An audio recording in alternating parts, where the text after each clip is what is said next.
नमस्कार दोस्तों, आतंकियों के लिए काल बनेगा सेना का नया हथियार, पल भर में दफन हो जाएंगे। भारतीय सेना ने अपनी जरूरतों को देखते हुए इन दोनों हथियारों का डिजाइन किया। इन हथियारों से आर्मी न केवल आतंकियों का सफाया करेगी, बल्कि आर्मी बिना किसी जवान की जान गंवाए बिना अपने तमाम ऑपरेशन भी कर सकेगी। घाटी में पिछले कुछ महीनों से आतंक की घटनाएं बढ़ रही है। इसको लेकर सरकार ने कई ठोस कदम भी उठाए। इसी बीच भारतीय सेना ने आतंकवादियों को मुंह तोड़ जवाब देने के लिए आतंकवादियों से निपटने का एक और बड़ा प्लान बनाया है।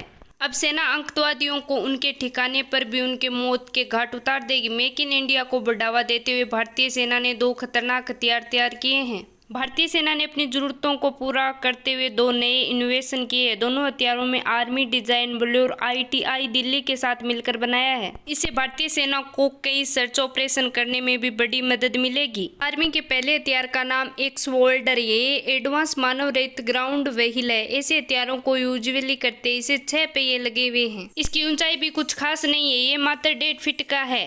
किसी भी तरह की जमीन और लोकेशन पर ऑपरेट किया जा सकता है। इसे आसानी से रिमोट से कंट्रोल और ऑपरेट किया जा सकता है। इसकी रेंज वायर के साथ 2 किमी और वायरलेस 2.5 किमी है। जरूरत पड़ने पर यह हथियार खुद को उड़ा सकता है। इसके अलावा ये एक लोकेशन से दूसरे लोकेशन पर ऑपरेशन को अंजाम दे सकता है। इन इंडिया को बढ़ावा देते हुए सेना ने अग्निशस्त्र नामक का एक और हथियार बनाया है। ये आतंकियों को उनके ही ठिकाने में घुस कर मौत के घाट उतार देगा। ये एक multi target remote control blast system है। भारत की ये बहुत बड़ी उपलब्धि है। अग्निशस्त्र की रेंज 10 किमी है। Multi target remote control blast यानी अग्निशस्त्र का उद्देश्य उग्रवाद और आतंकवाद विरोधी अभियानों में उपयोग करना। इसका काम बारूदी सुरंग और आतंकवादियों का सफाया करना है।